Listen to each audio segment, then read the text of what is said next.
이제 본문 말씀에 의지해서 목사님 나오셔서 내 목숨이 그대로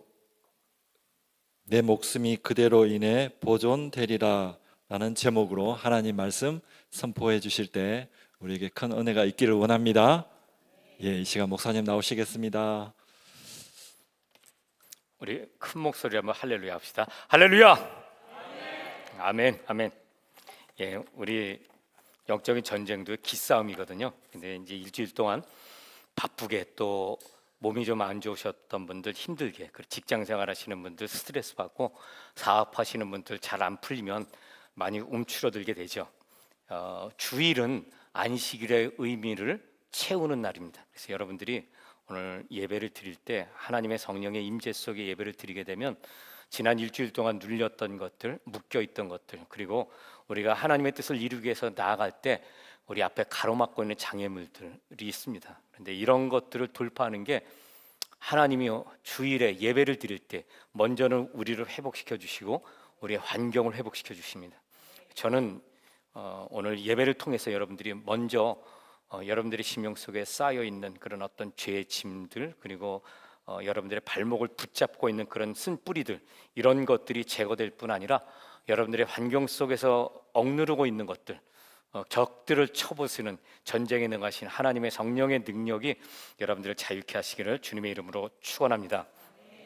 지난주 말씀드렸던 것처럼 오늘 메시지는 2026년을 맞이하면서 지난 한 달 동안 선포했던 주제, 하나님의 사명을 이루기 위한 영적 전쟁에서 이 돌파하는 것, 키워드는 breakthrough라 그랬습니다. 돌파하는 것. 이 시리즈의 이제 마지막 설교가 되겠습니다. 지난 금요 기도회 때 제가 또 말씀을 드렸었습니다. 이제 이 돌파에 대해서. 근데 지난 금요일과 이번 마지막 주제는 뭐냐면, 우리가 돌파하는데 그게 우리의 능력으로 돌파하는 것이지만 지난주였죠.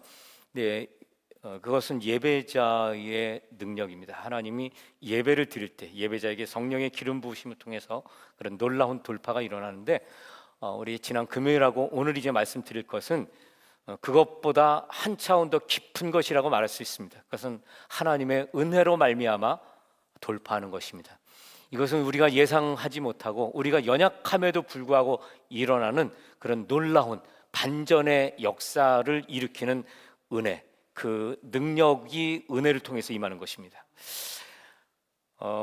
여러분 이제 오늘 그 말씀이 선포될 때 여러분들이 좀 이런 기대를 좀 하시면 좋겠어요. 우리 지금 여호수아서를 주제로 해서 제가 연초에 연속 2번 말씀을 선포했잖아요. 근데 이게 무엇을 말하냐면 하나님 주신 사명을 우리가 완수하는 것이거든요. 그럴 때 그것은 싸움입니다.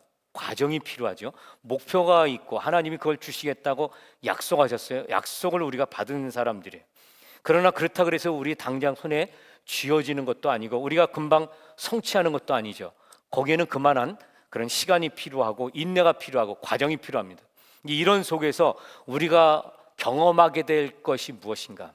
하나님이 우리의 삶에 찾아오셔서 능력으로 역사하시고 은혜를 베푸신다고 하면 그 과정에서 우리가 맛보게 될 게 뭔가? 그것은 여러분 새로운 영적 지평이 열리는 것입니다. New Spiritual Horizon이죠. 여러분들이 바라보는 영적인 그런 분깃, 그리고 영적인 그런 영역, 영적인 삶에 여러분들이 받은 포션, 이런 것들이요 새로운 게 막 열리는 것입니다. 저는 이렇게 여러분들이 영적인 시야가 띄어져서 그래서 새로운 영적 지평이 열리기를 주님의 이름으로 축원합니다. 여러분 교회에는 새로운 사역의 장이 열리게 되고 또 막 확대가 돼요. 그래서 하나님이 이것을 이루도록 전략이 막 수립되고 그 다음에 새로운 믿음의 세대가 일어나게 됩니다. 이런 것들이 여러분 우리가 어제가 오늘 같고 오늘이 내일 같은 뻔한 삶이 아니라 하나님께서 우리에게 부여하신 그 무한한 능력 있잖아요. 하나님께서 우리에게 베푸신 놀라운 지혜가 있잖아요. 성령의 감동함 속에 우리에게 베풀어 주시는 그것이 우리의 믿음으로 그것을 받고 그리고 기대하면서 나아갈 때 여러분 이게 풀어지는 역사가 일어나게 될 것입니다. 그리고 우리가 눈으로 보게 되는 것은 우리뿐만 아니라 우리의 자녀들이 믿음으로 일어나는 것. 여러분 수평적으로 보면 우리가 일하고 있는 현장에서, 우리 사역하고 있는 현장에서 새로운 것들이 막 이루어지는 것, 여러분 이게 예수 믿는 삶입니다. 이게 하나님의 나라를 포션으로 분깃으로 받은 자들이 누리는 축복이에요. 언젠가 분명히 하나님이 우리를 위해서 예비하신 그것을 우리는 다 누리고 받고 누리게 될 것입니다. 그러나 그 일이 최종적으로 완성되기까지 우리가 부단히 우리의 눈을 하나님께 고정시키고 한 걸음 한 걸음 나아갈 때, 하나님은 우리의 눈으로 매일 우리가 있는 그곳에서 하나님이 행하시는 놀라운 일들을 보게 되는데, 그것은 적들을 꺾으시는 하나님, 장애물을 우리가 돌파하게 하시는 하나님, 그 가운데 우리 가운데 새로운 세대들이 일어나고요, 믿음의 역사, 믿음의 기적의 능력이 나타나는 것을 볼 수 있다는 것입니다. 여러분, 이런 과정에서 출애굽 1세대와 광야 2세대가 나뉘게 될 것입니다. 근데 그것은 분명히 말씀드리지만 연령으로 나눠지는 것이 아니라, 여러분 이 비전과 사명에 대한 확신, 헌신으로 나눠지게 될 거예요. 하나님께서 예비하신 가나안을 누가 점령할 것인가, 그것의 축복, 하나님이 예비하신 그 은혜, 그것을 누가 누리게 될 것인가, 그것은 여러분 다 약속을 받았고 인도함을 받지만 믿음으로 선포하고 나아가는 자들이 누리는 것입니다. 이게 광야에서 출발한 2세대 특징이에요. 저는 오늘 이 말씀을 들으면서 여러분 하나님에 대한 사명을 좀 확실하게 안에 좀 다지시기를 바라요. 그리고 기대하시기를 바라요. 믿음의 눈으로 보는 거예요. 그리고 여러분들이 걸어가는 그곳에 내 천하에 내 적수가 없으리라, 내가 밟는 땅을 다 너희에게 주었노라라고 선포하신 그 하나님의 말씀을 믿고 나갈 때, 여러분 비록 우리는 약하죠, 연약하죠. 그러나 우리는 성취하는 것을 볼 수 있다는 것입니다. 오늘 이제 말씀에서 제가 나누고 싶은 주제가 뭐냐면, 우리는 연약함을 느껴요. 두려움도 있어요. 염려도 있어요. 그러나 그럼에도 불구하고 하나님의 은혜가 우리의 그런 연약함들, 부족함들을 다 덮는 것입니다. 근데 은혜라는 것은 단지 그냥 가만히 있어서 누리는 것도 은혜죠. 그건 구원의 역사는 전적으로 그렇습니다. 그러나 여러분, 하나님의 은혜는 그냥 가만히 있어서 되는 것만이 은혜가 아니에요. 하나님께서 우리에게 지혜를 주시는 것도 은혜고, 능력을 주시는 것도 은혜고, 적들을 패퇴시키도록 우리에게 용기와 믿음을 부어주시는 것, 다 그게 은혜입니다. 그래서 저는 오늘 이 말씀을 통해서 여러분들이 비록 내가 실수하고 넘어진다 할지라도 그것을 커버하시는 하나님, 뛰어넘어서 하나님의 은혜가 능력으로 임해서 어떻게 하나님은 약속한 것을 이루는가, 여러분들이 오늘 말씀을 통해서 그것을 좀 볼 수 있기를 주님의 이름으로 축원합니다. 여러분, 이제 오늘 이야기는 주인공은 아브라함인데요, 아브라함이 믿음의 조상이잖아요. 아브라함은 굉장히 큰 믿음을 가진 사람입니다. 자기의 자녀 100세 얻은 아들을 희생 제물로 죽여서 바쳐도 하나님이 돌려주시리라, 그런 믿음은 우리 이 땅에서 보기 어렵죠. 근데 아브라함은 우리가 예수님 부활하셨잖아요. 그리고 우리에게 약속하시고 사도들의 전송을 통해서 우리는 예수님께서 얼마나 위대한 기적을 일으키셨는지 우리는 알고 있습니다. 그런데 아브라함 시대 때는 전혀 그런 세상이 아니에요. 그리고 아브라함 자신도 갈대아 우르 우상의 땅에서 목각을 팔던 아버지 밑에 자라났어요. 그런 아브라함이 자기의 아들을 제물로 바칠 때 하나님이 다시 살려서 내게 보내주시리라, 그리고 반드시 하나님은 그의 약속을 이루시리라, 불가능 속에서 가능하게 하시는 그 하나님의 엘샤다이 하나님, 올마이티 갓, 전능하신 하나님을 믿은 이 아브라함의 믿음이 얼마나 위대해요. 그런데 여러분, 이 아브라함이 2번 연속 거푸 실수하는 게 오늘 말씀의 주제예요. 아브라함이 거듭되게 실수를 하는 거예요. 그런데 미리 말씀드리는 것은 그럼에도 불구하고 거듭된 실수, 우리의 연약함, 부족함이 있음에도 불구하고 하나님은 그 약속을 성취하신다는 것입니다. 어떻게 성취하냐면 은혜로 성취하시는 거예요. 그 은혜가 우리의 연약함을 덮어요. 능력으로 임해요. 채워주세요. 그리고 이루게 하십니다. 자, 이제 어떤 실수를 하나, 여기 지금 보니까 아브라함이요, 하나님 앞에 소명을 받잖아요. 너는 본토 친척 아비의 집을 떠나 내가 내게 지시할 땅으로 와라. 그렇게 하나님이 명령하시죠. 그의 본토였던 우르를 떠나 가나안에 도착해서 그곳을 삶의 터전으로 삼고자 했죠. 그러나 도착한 다음에 그는 그곳에서 극심한 기근의 시련을 만나게 돼요. 한마디로 말하면 축복의 땅에 왔는데 살기가 힘들다는 거예요. 이건 굉장한 아이러니입니다. 하나님께서 약속하신 축복의 땅에서 그는 경험하는데 그 경험하는 고난이 만만치 않더라는 거죠. 그러자 아브라함은 생존을 위해서 그 땅을 떠나 애굽으로 내려갑니다. 그곳에는 애굽 땅에는 물이 풍성해요. 나일강이 있잖아요. 그리고 양식이 풍성해요. 먹을 것이 많았죠. 문화가 발전해 있어요. 생활 수준이 높다는 거예요.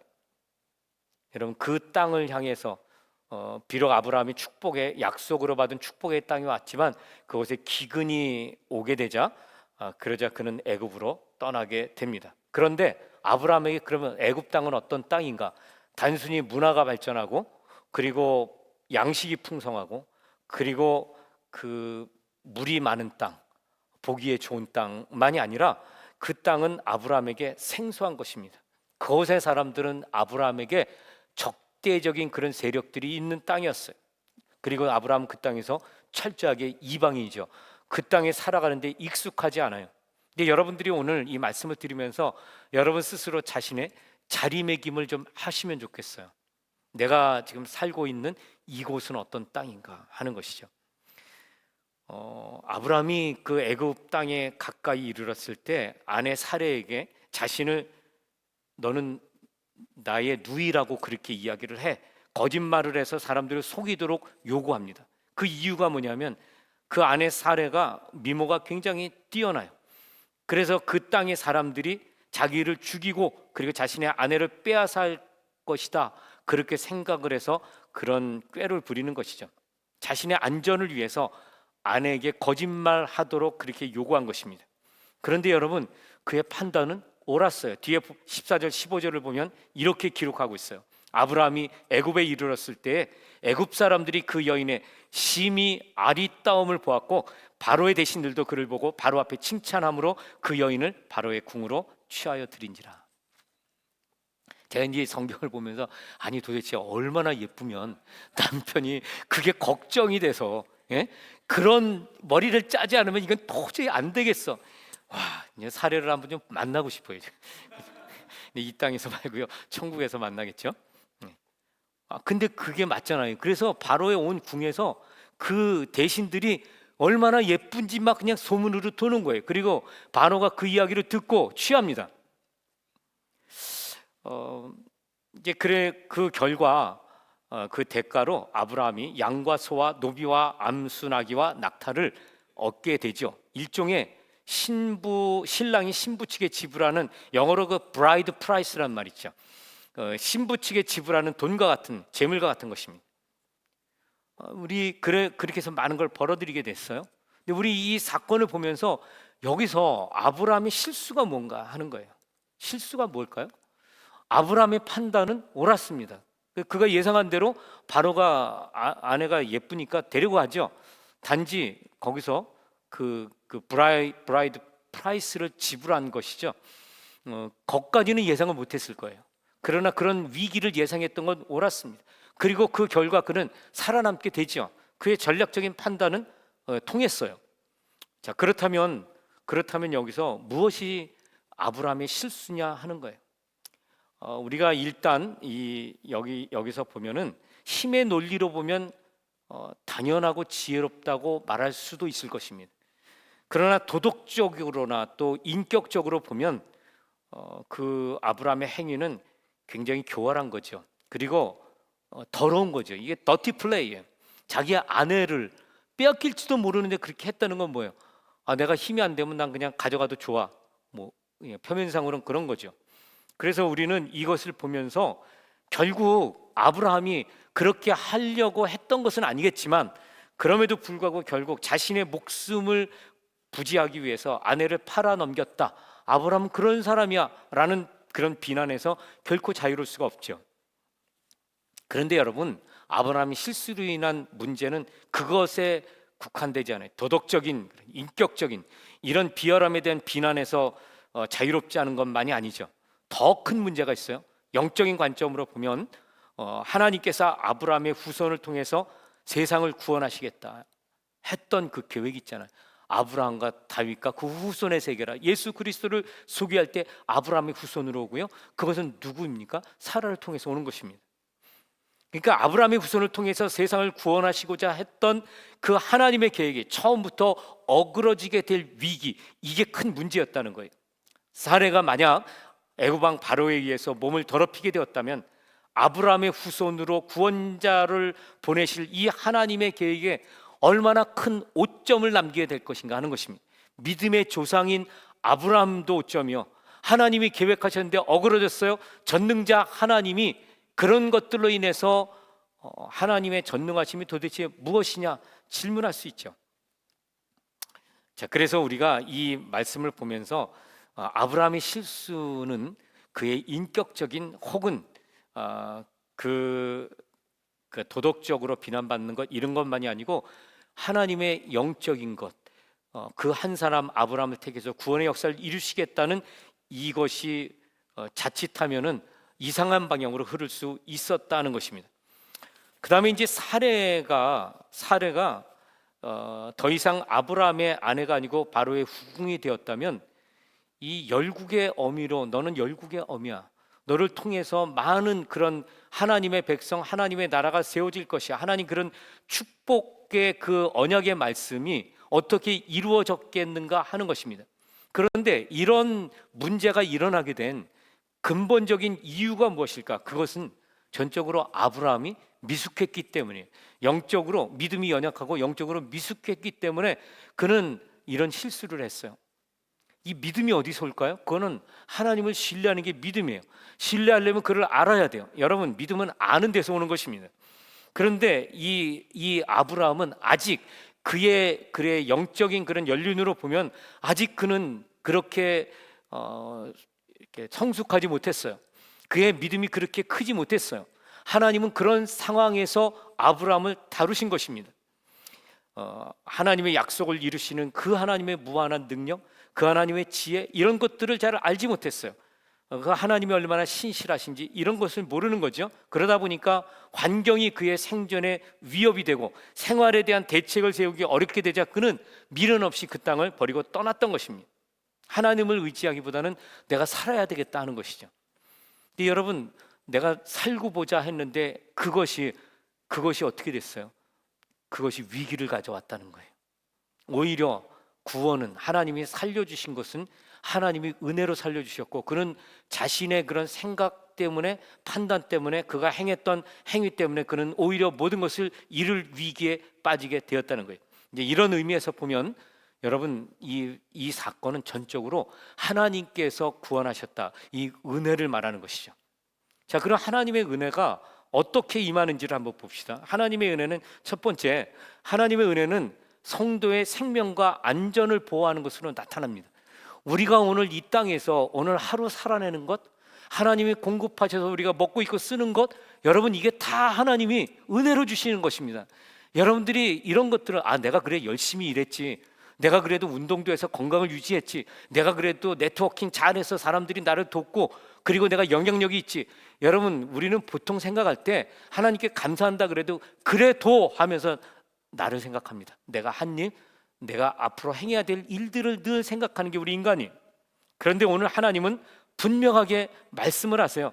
우리가 이렇게 살아있는 것도, 우리가 먹고 있고 자는 이 모든 것, 의식주의 문제, 이거 다 하나님이 은혜로 주신 것이다.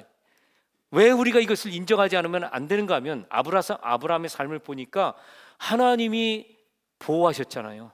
그리고 이제 우리가 살펴볼, 하나님이 공급하세요. 하나님이 모든 것을 다 행하십니다. 자, 오늘 본문 10절에서 15절을 다시 한번 보겠습니다. 거기 보니까 그 땅에 기근이 있으므로 아브라함이 애굽에 우거하려 하여 그리로 내려갔으니 이는 그 땅에 기근이 심하였습니다. 그가 애굽에 가까이 이를 때 그 안에 사례대로 말하되, 나 알기에 그대는 아리따운 여인이라 애굽 사람이 그대를 볼 때 이르기를 이는 그의 아내라 하고 나는 죽이고 그대는 살리리니 원컨대 그대는 나의 누이라 하라. 그리하면 내가 그대로 인하여 안전하고 내 목숨이 그대로 보존하겠노라 하니라. 아브라함이 애굽에 이르렀을 때 애굽 사람이 그 여인의 심히 아리따움을 보았고 바로의 대신들도 그를 보고 바로 앞에 칭찬함으로 그 여인을 바로의 궁으로 취하여 드린지라. 여러분, 여기서 우리는 아브라함에 닥친 두 가지 아주 큰 위기를 보게 돼요. 근데 이 큰 두 위기가 우리 삶 속에 나타날 수 있어요. 첫 번째 위기가 뭐냐면 하나님께서 주신 축복의 땅 가나안을 잃어버릴 위기예요. 두 번째 위기는 뭐냐면 하나님의 언약을 이루고 축복의 통로로 사용될 아내 사례를 잃어버릴 위기예요. 그런데 실상은 이 두 가지는 본질적으로 동일한 것입니다. 하나님께서 계획하셨고 하나님께서 약속으로 주셨고 하나님께서 이루어 가시는데 거기서 이탈하는 거예요. 왜냐하면 두려움 때문에, 염려, 근심, 걱정 때문에 이탈했어요. 스스로 이것을 방어해야 되겠다고, 내 생명을 부지해야 되겠다고 결심하는 순간 그는 이 모든 것들을 잃어버릴 위기에 놓이게 됐다는 것입니다. 여러분, 이것을 뒤집어 보면 우리가 대하는 이 본문에서 아브라함이 겪게 되는 위기는 한마디로 말하면 하나님이 약속하신 언약의 축복을 송두리째 다 잃어버린, 사례는 그냥 단순히 아브라함의 아내의 위치만이 아니라 이것은 언약을 이루는 열국의 어미를 잃어버리는 것입니다. 아브라함은 하나님의 약속을 받은 자죠. 하나님은 그에게 그 땅을 주시려고 먼 갈대아 우르에서 떠나게 하시고 이 땅을 주시겠다는 거예요. 그런데 왜 이 땅을 떠나게 되었을까? 기근 때문이죠. 이는 그 땅에 기근이 심하였습니다. 그러니까 아브라함이 그 하나님께서 지시하신 그 땅을 떠나게 된 것은 염려, 근심, 걱정 때문에 떠나게 됐어요. 생존을 위해서 버티기가 쉽지 않다는 것이죠. 우리가 신앙생활하면서 이해하기 어려워하는 지점이 바로 여기입니다. 여러분, 가나안 땅은 하나님의 약속으로 주신 땅이잖아요. 그것도 그냥 약속한 게 아니고 뭐 위기 속에 그 가라, 그게 아니라 젖과 꿀이 흐르는 땅이요. 내가 그 땅을 너와 내 자손에게 주시겠다, 분명하게 말씀을 하셨어요. 그런데 그 땅에 기근이 닥치더라 하는 것입니다. 우리는 이런 경험을 하게 되면 도대체 하나님 이게 뭡니까? 굉장히 당황하게 돼요. 혼란에 빠지게 돼요. 그래서 그런 순간에 대체적으로 믿음이 부족하게 되면 이거를 어떻게 해결하지? 그리고 나름대로 자신의 경험과 자신의 능력과 지혜를 짜내서 그것을 해결하고 듭니다. 이게 바로 아브라함의 그런 행위였어요. 우리는 이 시점에서 한번 질문을 해봐야 돼요. 우리가 이것을 돌파할 수 있을까? 어떻게 돌파할 수 있을까? 그러기 위해서 우리는 질문을 해야 되죠. 하나님께서 왜 아브라함에게 이 기근을 허락하셨을까 하는 것입니다. 근데 여러분, 하나님께서 은혜를 베푸실 때 그 은혜 안에 고난의 몫이 있어요. 고난을 겪는 그런 몫이 은혜 안에 있어요. 근데 그게 왜 은혜 가운데 고난의 몫이 있을까? 그거는 여러분 과정입니다. 가르치기 위해서, 훈련시키기 위해서. 그래서 하나님이 예배하신 복을 온전하게 누리도록 하나님이 그런 기근을 허락하십니다. 이건 과정이에요. 하나님께서 아브라함으로 하여금 나는 전능자이다, 나는 가나안의 신이 아니라 나는 전능자야, 애굽 땅에서도 애굽에 많은 신들이 있지만 나는 그 가운데서 내가 계획한 것들을 하나도 남김없이 이룰 수 있는 전능자 하나님, 엘샤다이 하나님이야, 이거를 지금 말씀하고 있어요.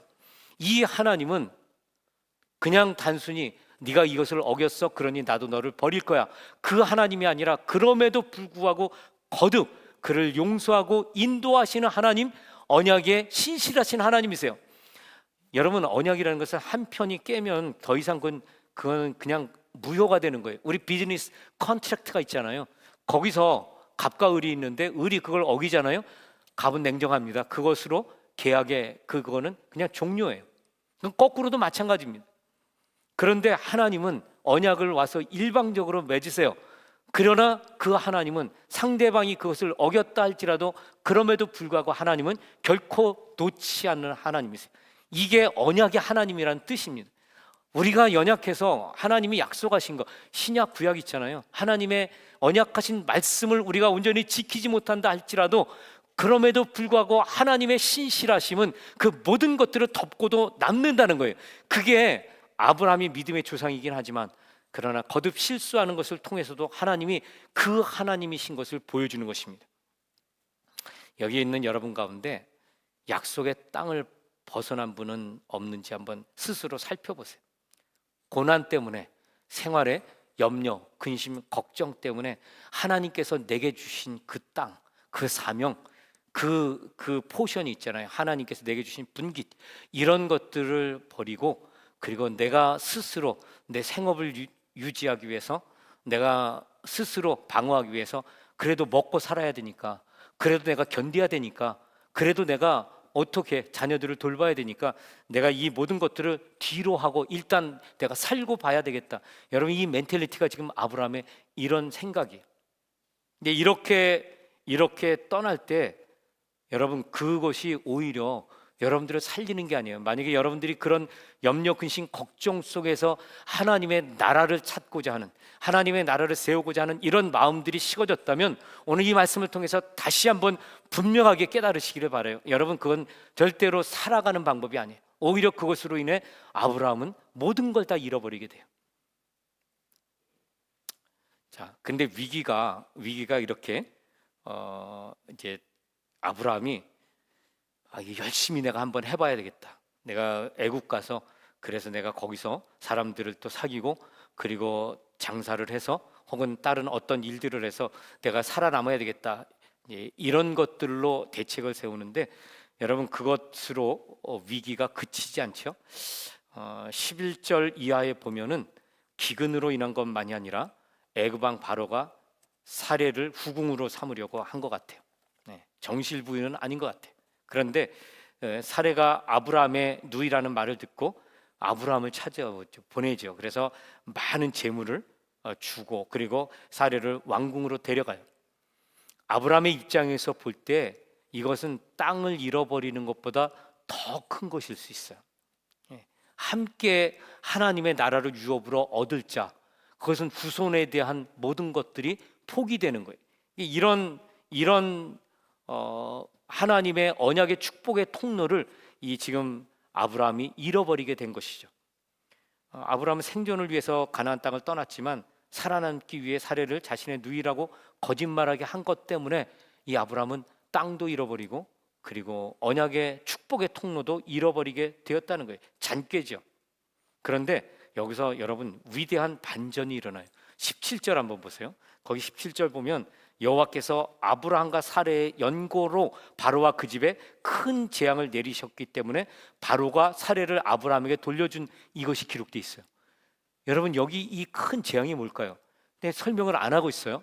근데 우리가 짐작해 보면 아브라함, 이삭, 야곱 때 이르러서 이제 애굽으로 다 이주하잖아요. 그리고 나서 400년을 지나게 되는데 그 다음에 아브라함의 자손들이 그 땅을 떠날 때 하나님이 바로가 그것을 내놓지 않으니까 막 계속해서 재앙을 내려요. 그 10가지 재앙 아시죠? 이 10가지 재앙이 바로와 그의 그 땅에 내린 재앙이었어요. 얼마나 고통스러운지. 그리고 그 재앙의 특징이 뭐냐면 그 땅에 우상들이 차지하고 있는 그 모든 세력들, 그것들을 능가하는 하나님의 전능하심을 드러내는 거예요.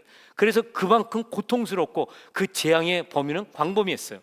지금 여기 우리가 보는 이 바로와 그의 가족들에게 임한 것은 어떤 것인지 알지는 못하지만 아마도 우리가 짐작컨대 그가 아브라함의 아내 사례를 취할 때 그것을 취하지 못하도록 어떠한 큰 고난이 그들의 가족들에게 내렸을지도 몰라요. 혹은 바로 자신에게 그런 어떤 어택이 있었을지 몰라요. 이제 이런 것들 때문에 결국 바로는 크게 두려워합니다. 그리고 사례를 돌려보내게 되죠. 여러분, 우리는 여기서 하나님의 은혜가 어떻게 임하는지를 볼 수 있어요. 우리가 잘 보면 지금 이게 왜 반전인가 하면 아브라함이 하나님 앞에 무릎 꿇고 기도하지 않아요. 거기서 자기가 머리를 써서 잔꾀를 해가지고 완전히 트랩에 걸리는데 그 순간에도 아브라함은 하나님 앞에 무릎 꿇고 잘못했다고 회개하거나 하나님 도와달라고 빌지 않습니다. 그런데 하나님께서 일방적으로 개입을 하세요. 이게 은혜의 반전이라는 것입니다. 하나님 앞에 돌아오지 않은 아브라함, 그러나 하나님은 이런 것들을 허락하신 이유가 하나님이 나를 드러내겠다는 거예요. 하나님은 구원의 하나님이세요. 하나님은 언약에 신실하신 하나님이세요. 하나님은 일방적으로 이것을 이루시는 그런 지혜와 능력의 하나님이신 것을 보여줍니다. 이게 은혜의 의미예요. 여러분, 우리가 신앙생활 하다가 이제 이럴 때가 있죠. 하나님 앞에 실수할 때가 있어요. 우리 머리로 염려, 근심, 걱정을 좀 돌파해 보겠다고 나름 그렇게 발버둥 치는데 오히려 그것이 올무가 돼서 우리가 고통 속에, 고난 속에, 염려, 근심 속에 빠져나오지 못할 때가 있죠. 근데 여러분, 우리가 기도를 열심히 해, 그럼 너 이길 거야. 너 기도해봐, 그러면 하나님이 해결해 주실 거야. 뭐 물론 그런 것도 있죠. 그러나 여러분, 하나님의 은혜는 우리의 어떤 것으로 말미암은 것이 아니라 하나님께서 일방적으로 이루는 것입니다. 그런데 여러분, 여기서 하나님의 은혜가 왜 이렇게 임하나를 여러분 그 근본적인 이유를 아셔야 돼요. 모든 사람에게 동일하게 나타나는 것이 아닙니다. 하나님이 일방적으로 베푸시는 은혜는 무엇을 위한 것이냐면 하나님의 계획을 이루기 위한 것입니다. 하나님 우리 각자를 향해서 계획을 갖고 계세요. 그리고 우리를 부르신 것이세요. 그래서 설령 우리가 그것을 이루기에 부족하죠, 연약하죠, 믿음도 연약하고 경험도 부족해요. 우리가 하나님을 잘 알지 못해요. 그럼에도 불구하고 하나님은 그의 크신 뜻을 이루시기 위해서 일방적으로 은혜를 베푸시더라 하는 것입니다. 이제 이 은혜가 어떻게 나타나는가? 여러분, 위기 속에 하나님은 우리를 보호하십니다. 이게 놀라운 거예요. 우리가 스스로 우리를 방어할 수 없을 때, 우리가 우리의 능력으로 커버할 수 없을 때 하나님께서 그의 능력으로 우리를 보호하시는데 얼마나 이 바로에게 두렵게 말씀을 했는지, 그가 그 모든 것들을 다 취소하고 왜 그렇게 했느냐 꾸짖은 다음에 그대로 그 자리에서 즉시 돌려보냅니다. 하나님의 능력이에요. 두 번째로 하나님의 은혜가 임하는 것은 우리의 그런 구원, 보호하심만이 아니라 하나님께서 회복시키시는 게 있어요. 은혜는 회복을 의미합니다. 제가 이제 오늘 이 본문은 12장 여기 10절부터 20절까지 했지만 20장 그 1절부터 18절에 아주 비슷한 그런 기사가 기록돼 있어요. 그게 뭐냐면 아브라함과 아비멜렉 사이에서 일어난 일인데 아브라함이 다시 한번 이런 비슷한 일을 경험해요. 20장 1절에 보면 이렇게 기록돼 있어요. 아브라함이 거기서 네게브 땅으로 옮겨가. 그러니까 여기 지금 이 사건이 있고 재물과 순금, 뭐 보아 많은 것을 얻은 다음에 올라가는데, 그리고 나서 헤브론에 거하게 됩니다. 헤브론에서 그가 거하면서 거기서 단을 쌓고 하나님을 예배하는 삶을 살아요. 그러다가 20장에 보니까 아브라함이 거기서 네게브 땅으로 옮겨가. 이 네게브 사막 우리 그거 아시죠? 그리로 옮겨가는데 가데스와 술 사이 그랄에 거류하며 그의 아내 사라를 자기 누이라 하였으므로 그랄 왕 아비멜렉이 사람을 보내어 사라를 데려갔더니, 이거 완전히 똑같은 패턴이에요. 근데 왜 이렇게 속였는가 하면 두려워서 그랬습니다. 그랄 왕이 또 뺏어갈까봐. 그래서 이제 가는 그곳에 동일한 염려, 동일한 걱정, 동일한 근심에. 근데 그 밤에 3절에 보니까 하나님이 아비멜렉에게 현몽하시고 그에게 이르시되 내가 데려간 그 이 여인으로 말미암아 내가 죽으리니 그는 남편이 있는 여자임이라. 아비멜렉이 그 여인을 가까이 하지 아니하였으므로 그가 대답하되 주여 주께서 의로운 백성도 멸하시나이까. 쭉 나가고 7절에 한번 보세요. 이제 그 사람의 아내를 돌려보내라. 그는 선지자라. 그가 너를 위하여 기도하리니 내가 살려니와 내가 돌려보내지 아니하면 너와 내게 속한 자가 다 반드시 죽을 줄 알리라. 여러분, 여기서 이제 우리는 하나님의 은혜가 능력으로 나타나는데 어떻게 나타나는가? 회복시키는 것으로 나타납니다. 하나님이 그의 생명을 보호하셨어요. 그 다음에 하나님이 아브라함을 회복시키세요. 어떤 것으로 회복시키나? 두 가지가 있습니다. 첫 번째 회복시키는 건 뭐냐면 하나님께서 그에게 주신 사명을 회복시키십니다. 그 사명이 뭐겠어요? 오늘 여기 보니까 그는 선지자라. 여러분, 이 아브라함은요 하나님 앞에서 선지자로 부름받은 그런 사람이었어요. 하나님이 직접 그를 선지자라고 아비멜렉에게 말씀을 해요. 와, 선지자는 어떤 존재죠? 선지자는 하나님의 말씀을 받는 자예요. 그리고 말씀을 선포하는 자예요. 하나님께서 선지자의 그런 말씀을 통해서 백성들에게 하나님의 계획을 이루세요. 그게 선지자의 역할이에요. 그러니까 사실은 이 선지자의 역할에서는 중요한 게 뭐냐면 하나님의 뜻을 대언하는 자라는 말입니다. 하나님께서 왜 아비멜렉에게 아브라함을 소개할 때 그는 선지자라 그렇게 말씀을 했을까 하는 것입니다. 여러분, 아브라함은 그냥 축복을 받은 인물이 아니고 그 땅에 하나님의 나라를 이룰 사람이에요. 근데 하나님께서 왜 아브라함을 부르셔서 그 땅에 하나님의 나라를 이루게 하시려고 했을까? 그것은 여러분 구원의 역사입니다. 아브라함만 잘 먹고 잘 살고 그의 후손만 구원받아서 그의 여호와의 영광을 솔로몬 성전에서 나타내서 이스라엘은 위대한 나라예요, 만방에서 뛰어난 나라예요, 그것만 드러내려고 한 게 아닙니다. 이스라엘의 하나님은 뭐예요? 창조주 하나님이세요. 열방을 다스리는 하나님이세요. 열국의 왕들이 열방의 족속들의 대표가 와서 그 여호와의 영광 앞에 무릎 꿇게 하는 게 하나님의 꿈이고 비전이었어요. 이것을 이루시기 위해서 아브라함을 부르셨기 때문에 여러분, 그 아브라함을 통해서 하나님은 행하실 일이 많이 있었던 거죠. 그 중에 여러분 우리가 기억해야 될 게 뭐예요? 하나님이 내가 너로 말미암아 천하 만민에게 복을 주는 거잖아요. 그래서 너를 저주하는 자는 내가 저주하겠고 너를 축복하는 자 내가 그들을 축복하리라, 그렇게 말씀을 했어요. 우리가 이제 오늘 이 말씀을 보면서 하나님께서 왜 아브라함을 선지자라고 아비멜렉에게 말씀했는가? 아브라함이 거짓말했거든요. 사람들에게 완전히 이게 체면이 깎인 거예요. 우리가 예수 믿다가 이제 실수를 할 때가 있어요. 그건 뭐 목회자도 마찬가지고요, 선교사님들도 마찬가지예요. 이게 이제 어떤 주님의 사역을 감당하는데 이게 하다 보면은 실수할 때가 있어요. 그런 것들이 이제 드러나게 될 때는 코가 납작해지는 거죠. 그래서 저는 뭐 미리 말씀드리지만 저는 실수가 많은 사람이고요, 잘 잊어버리고 그렇습니다. 그럴 때 체면이 깎이죠. 그런데 여러분, 제가 이제 경험하는 거예요. 이 하나님의 종들을 일으키시고 권위를 부여하시는 건 제가 잘해서가 아니고 하나님이 주시는 것입니다.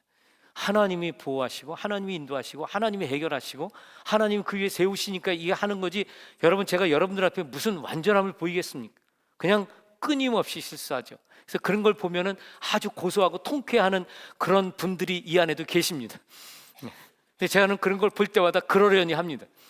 왜냐하면 어차피 제가 하기는 안 되니까요. 그리고 그것은 하나님이 세우십니다. 그래서 저는 아주 당당하게 말을 하죠. 여러분, 여기 제가 이제 뭐 그냥 덧붙여서 한 말이고요.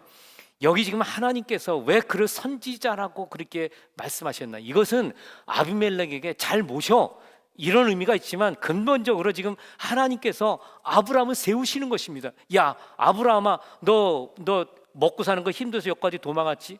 그리고 다 그랬다가 다시 올라왔는데 왜 그 자리를 또 떠났어? 그리고 이제 무서우니까 또 아비멜렉에 똑같은 일을 반복하는구나. 이게 하나님께서 그렇게 납작해진 아브라함에게, 그러나 너는 선지자야, 너는 나의 말을 대언하고 이 땅의 축복의 통로가 돼야 될 사람이야, 너를 통해서 내가 복을 줄 거야.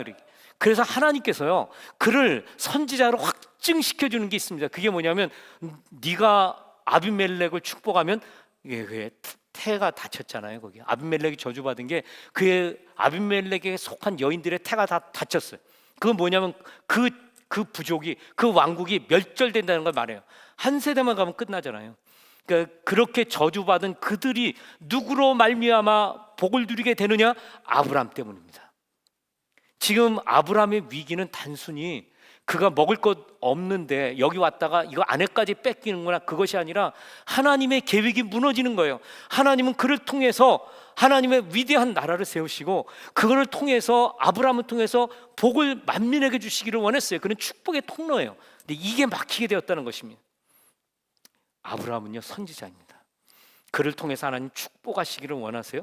근데 거짓말장에 두려워 떠는 자, 이것으로 안 되잖아요. 그래서 하나님께서 그를 통해서 행하신 일이 뭐냐? 그것은 아비멜렉을 축복하라는 거예요. 용서해 주라는 거예요. 여러분, 우리가 이 땅 살아가면서 우리도 염려, 근심, 걱정으로 살아갈 때가 많이 있죠. 눌릴 때가 있잖아요.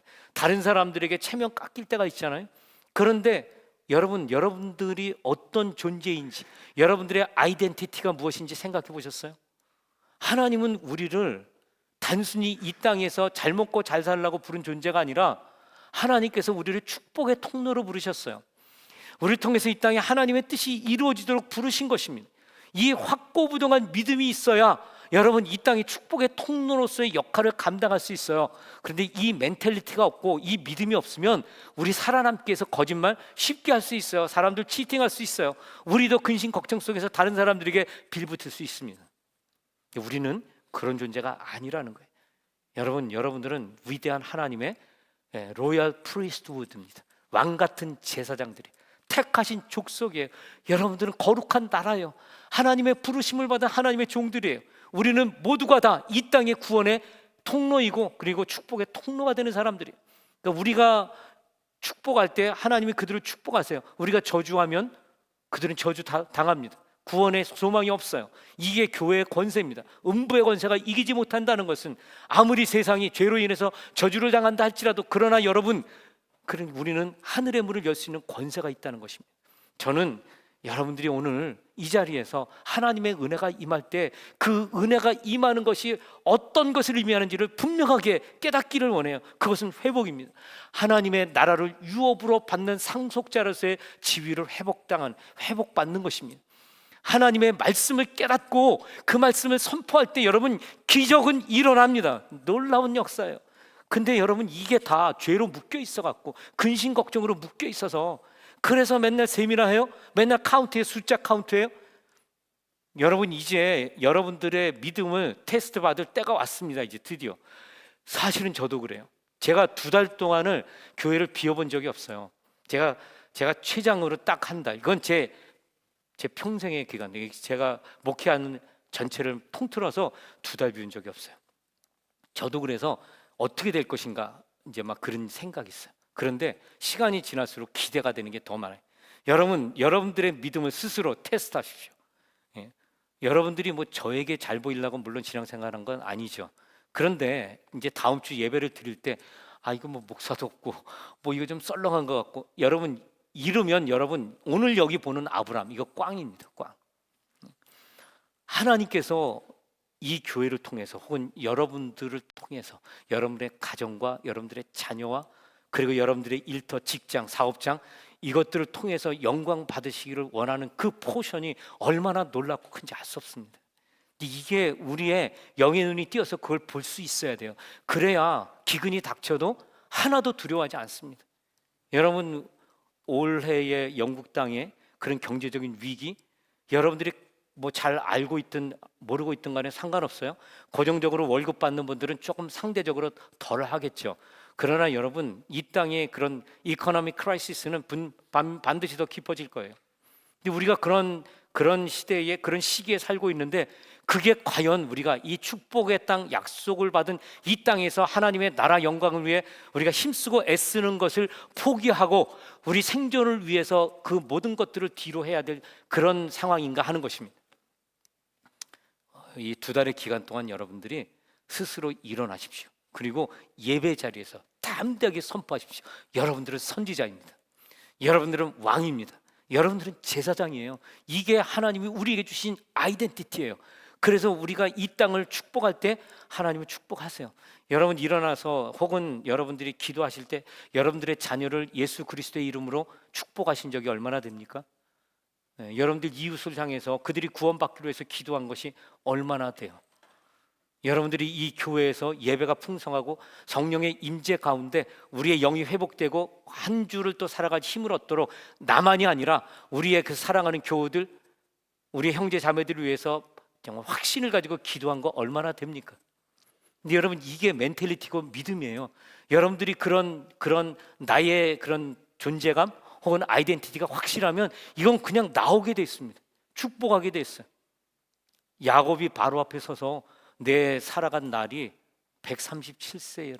그 바로 앞에서 선포하면서 험악하지만 그러나 나는 하나님의 종입니다. 바로를 촌 노인이 그렇게 축복하잖아요. 그 앞에서. 이게 영적인 권위라는 것입니다. 여러분들은 선지자로서의 권위가 회복되어 있는가?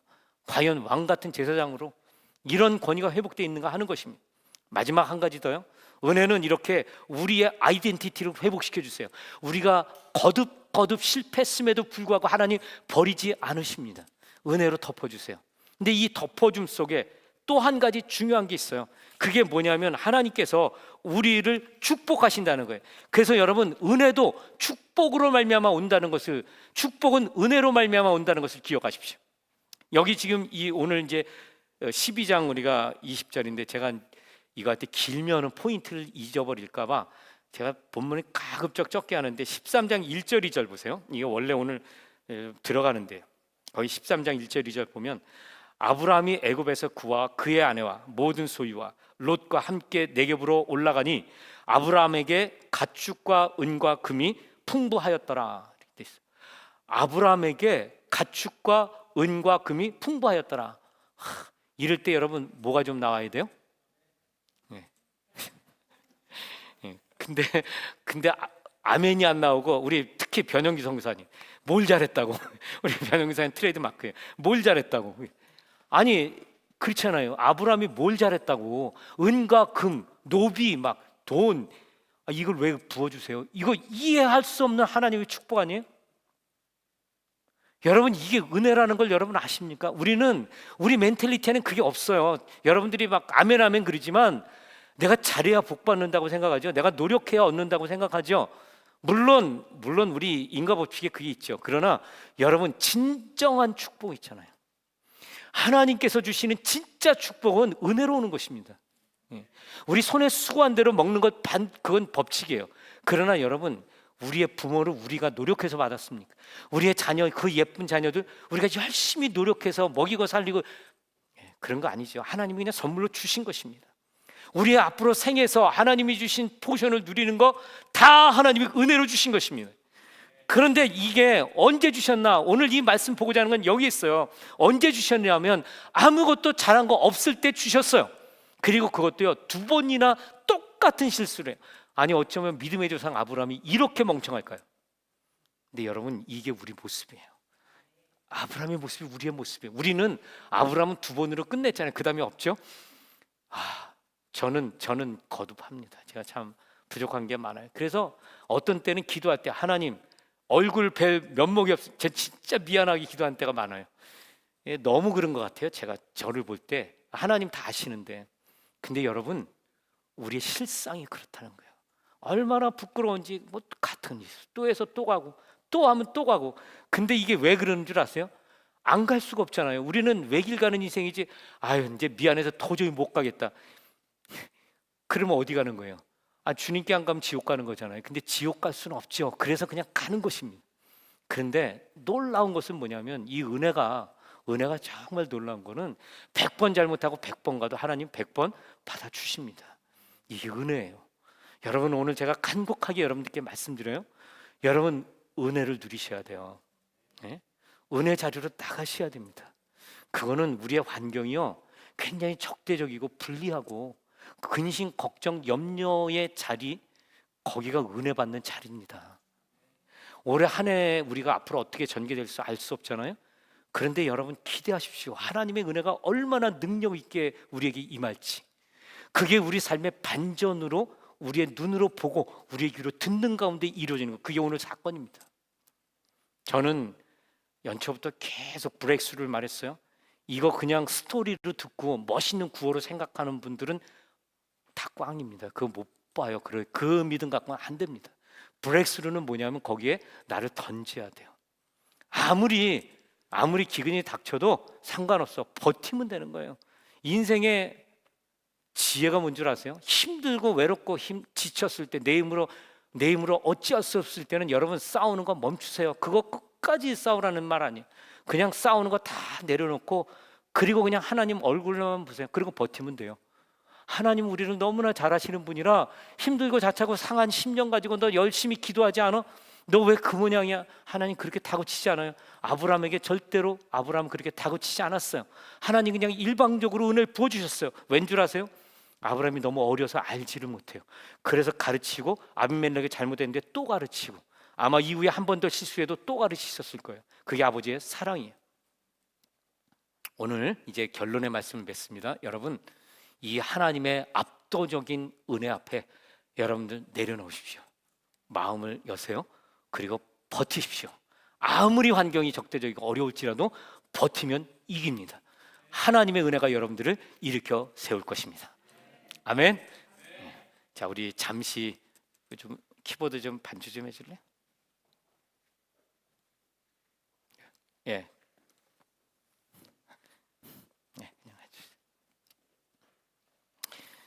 자, 이제 우리 이 말씀을 생각하면서 제가 하나님의 은혜 누리기를 간절히 사모합니다. 제가 아브라함처럼 똑같은 실수, 비열한 실수, 이런 것들을 제가 했지만 그러나 용서하시는 하나님을 보면서 하나님, 제가 다시 한번 용기를 얻습니다.